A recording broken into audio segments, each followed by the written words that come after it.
दिनांक 3 फेब्रुवारी दैनंदिन ज्ञानेश्वरी अध्याय 4 ज्ञान संन्यास योग. अलंकापुरी पुण्यभूमी पवित्रम ते नांदतो ज्ञान राजा सुपात्र तया आठविता महापुण्यराशी. नमस्कार माझा सद्गुरू श्री ज्ञानेश्वरांशी. ओवी क्रमांक 61-90. वीतराग भयो क्रोधा मन्मया मामुपाश्रिता बहवो ज्ञान तपसा पूता मदभाव भागता. एरवी परापर न शोचिती जे कामना शून्य होती वाटवा के वेळी नवचती क्रोधाचिया. सदा मियाची आथिले माझिया सेवा जियाले की आत्मबोधे तोषले वीतराग जे तपो तेजाचिया राशी की एकायतन ज्ञानासी. जे पवित्रता तीर्थांसी तीर्थरूप ते मदभावा सहजे आले. मी ते चिते होऊन ठेले जे मज तया उरले पदर नाही. सांगे पितळेची गंधी कळिका जे फिटली होय निश्चेखा. ते सुवर्ण काही आनिका जोडू जायजे तैसे यमने मी कडसले. जे तपोज्ञाने चोखाळले मी ते चिते जाले एत संशय कायसा. ये यथा मा प्रतदन्ते तास्तथैव भजाम्यहं मम वर्णातु वर्णन्ते मनुष्या पार्थ सर्वशः. एरवी तरी पाही जे तैसे माझ्या ठाई भजती तया मीही तैसाची भजे. देखे मनुष्य जात सकळ हे स्वभावता भजनशील झाले असे केवळ माझ्याची ठाई. परिज्ञाने विननाशिले जे बुद्धिभेदासी आले तेनेची त्या कल्पिले अनेकत्व. म्हणून अभेदी भेदू देखती यया अनाम्या नामे ठेवती. देवी देवो म्हणती अचर्चाते जे सर्वत्र सदा समतेत विभाग अधतम मतिवशे संभ्रम विवंचिते. कांक्षतम कर्मना सिद्धी यजंत इह देवता. क्षिप्रहि मानुषे लोके सिद्धिर्भवती कर्मजा. मग नाना हेतु प्रकारे यथाची ते उपचारे मानिली देवतांतरे उपासिते. तेत जे अपेक्षित ते तैसेची पावती समस्त. परिते कर्मफळ निश्चित ओळखतो वाचून देते घेते अनिक निभ्रांत नाही सम्यक. येत कर्मची फळसूचक मनुष्यलोकी. जैसे क्षेत्रीजे पेरिजे ते वाचून आनंद पिजे. का पाहिजे तेच देखिदे दर्पणाधारे. ना तरी कडे या तळवटी जैसा आपुलाचे बोलू किरीटी. पडी साधू होऊन उठी निमित्त योगे तैसा समस्त या भजना. मी साक्षी भूतुपै अर्जुना एत प्रतिफळे भावना आपुलाली. चातुर्वण्यम मया सृष्टम गुण कर्म विभागशा. तस्य कर्तारमपि मा विद्य कर्तारमव्ययम्. आता याची परिजान चारी हे वर्ण सृजले म्या गुण कर्म विभागे. जे प्रकृतीचे ने आधारे गुणाचे ने विचारे कर्मे तदनुसारे विवंचिली.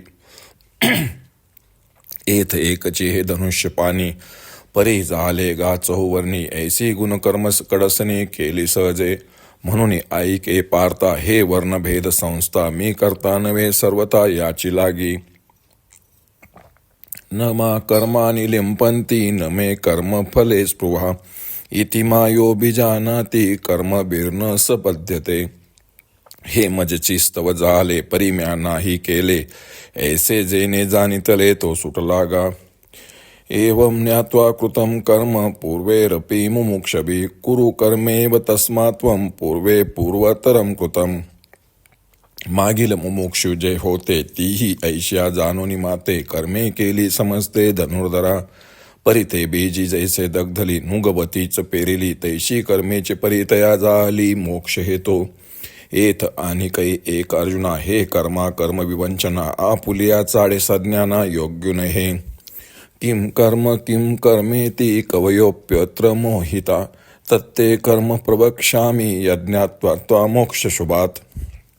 कर्म म्हणिते पे कवन अथवा अकर्मा काय लक्षण. ऐसे विचारिता विचक्षण गुंफोनी ठेले. जैसे का कुडे ज्ञाने खऱ्याचे निसारखेपणे डोळ्याचेही देखणे संशय घाली. तैसे नैष्कर्मतेचे भ्रमे गिवसी जित आहाती कर्मे. जे दूजी सृष्टी मनोधर्मे करू शकते. वाचुनी मूर्खाची गोटी कायसी. येत मोहले गा क्रांतिदर्शी. म्हणून आता तेच परियसी सांगेन तुझ. कर्मण्यो ह्यपि बोद्धव्यम बोद्धव्य च विकर्मन्. अकर्मण्यस्य बोद्धव्यम गहना कर्मो गती. तरी कर्म म्हणजे स्वभावे जे निविश्वाकारू संभवे ते सम्यक आधी जाणावे लागे येत. मग वर्णाश्रमाशी उचित जे विशेष कर्म विहित तेही ओळखावे निश्चित उपयोगेसी. पाठी जे निषिद्ध म्हणिपे तेही बुजावे स्वरूपे तुलेनी काही न गुंफे आपेसेची. एरवी जग हे कर्माधीन ऐसी याची व्याप्तिगण परिते असो ऐके चिन्ह प्राप्ताचे गा. एरवी आपल्या किंवा दुसऱ्याबद्दल जे शोक करीत नाहीत, ज्यांच्या कामना नाहीशा झाल्या असतात, जे केव्हाही क्रोधाच्या वाटेने जात नाही, माझ्या भावनेने जे नेहमी संपन्न असतात, माझ्या सेवेसाठी ते जगत असतात, आत्मज्ञानाने जे संतुष्ट झालेले असतात व ज्यांचे विषयावरील प्रेम नष्ट झालेले असते, जे तपाच्या तेजाचे पुंज असतात किंवा जे ज्ञानाचेच एकमेव ठिकाण असतात, तीर्थांना पवित्रता देणारे जी मूर्तिमंत तीर्थच असतात, ते सहजच माझ्या स्वरूपाला मिळतात. ते मीच होऊन राहतात, कारण त्यांच्यात व माझ्यात मग पडदाच उरत नाही. गंज व काळीमा हे पितळेचे दोन दोष जर पूर्णपणे नाहीसे झाले, तर मग सोने प्राप्त करून घेण्याची निराळी गरजच काय. त्याप्रमाणे जे यमनियमांना कडवडून निघाले व तपाने व ज्ञानाने जे शुद्ध झाले ते मद्रूप झाले, यात संशय कसला. अर्जुना, दुसरे असे पहा, जे जशी माझी भक्ती करतात त्यांच्यावर मी त्याचप्रमाणे प्रेम करतो.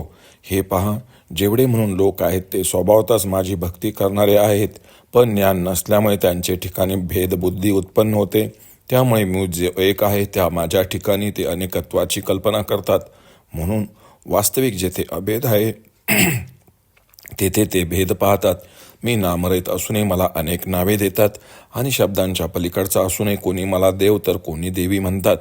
मायेच्या अधीन होऊन जो मी सर्व ठिकाणी सारखा आहे, त्या माझ्या ठिकाणी ते अज्ञानाने वाईट चांगला असा भेद करतात. मग नाना प्रकारचे हेतू मनात धरून आपण मानलेल्या निरनिळ्या देवतांची योग्य उपचाराने विधीपूर्वक उपासना करतात. मग जे जे यांच्या मनात असते ते सर्व त्यांना मिळते, पण ते केवळ त्यांच्याच कर्माचे फळ आहे हे तू निश्चयाने समज. खरं पाहिलं तर देणारा किंवा घेणारा कर्माशिवाय निसंशय दुसरा कोणी नसून या मनुष्य लोके कर्मापासूनच फळाची प्राप्ती होते. जसे शेतात जे पेरावे तेच तसे उगवून येते, किंवा जे आरशात पाहावे तेच त्यात दिसते, किंवा डोंगराच्या कड्याजवळ उभा राहून आपण जो शब्द बोलतो तो प्रतिध्वनीच्या रूपाने तसाच उमटतो. त्याप्रमाणे अर्जुना, या सर्व उपासनांचा मी केवळ साक्षी आहे. उपासकांची जी भावना असते तीच त्याला फळ देत असते. आता याचप्रमाणे तू हेही लक्षात ठेव, हे जे 4 वर्ण आहेत ते सुद्धा मीच गुण व कर्म यांच्या विभागानुसार उत्पन्न केले आहेत, आणि त्या 4ही वर्णांच्या कर्मांची आपापल्या प्रकृती धर्माने व गुणांच्या तारतम्याने व्यवस्था केलेली आहे. अर्जुना, हे सर्व लोक मूळचे एकच, पण त्यांची गुण व कर्मानुसार 4 वर्गात व वर्णात विभागणी झाली आहे. म्हणून अर्जुना, ही वर्णभेदाची व्यवस्था अशी असल्यामुळे तिचा करता मी मुळीच नाही. ही व्यवस्था माझ्यामुळेच रूढ झाली आहे, परंतु मीही केलेली नाही. रे अर्जुना, हे ज्याने तत्वता ओळखले तो मुक्त झाला. अर्जुना, पूर्वी जे मुमुक्षु होऊन गेले त्यांनी मला अशाच प्रकारे जाणून सर्व कर्मे केली, परंतु भाजलेले बी जर पेरले तर ते उगवत नाही. त्याप्रमाणे ती निष्काम कर्मेच त्यांना मोक्षप्राप्तीस कारणीभूत झाली. या बाबतीत अर्जुना, आणखी एक महत्त्वाचे आहे. हा कर्माचा विचार जाणत्या पुरुषास देखील आपल्या बुद्धीने करता येईल असा नाही. कर्म कशाला म्हणावे अथवा अकर्माचे लक्षण काय याचा विचार करता शहाणी चिकित्सकही घोटाळ्यात पडतात. जसे खोटे नाणे हुबेहूब खऱ्यासारखेच दिसते, त्याप्रमाणे जाणत्याच्या नजरेला देखील संशय वाटतो. त्याप्रमाणे केवळ मनाच्या संकल्पाने प्रतिसृष्टी उत्पन्न करण्याचे ज्याच्या अंगी सामर्थ्य असते, असे ज्ञानी देखील आम्ही कर्मातीत झालो अशा प्रकारच्या भ्रमात सापडतात. या बाबतीत चांगले दूरदर्शी देखील मूढ बनतात. मग तिथे मूर्खाची काय कथा. म्हणून आता तुला तीच गोष्ट सांगतो. ज्याच्या योगाने हे विश्व आपोआप साकार होते त्याला कर्म म्हणतात. या ठिकाणी प्रथम ते कर्म नीट जाणून घेतले पाहिजे.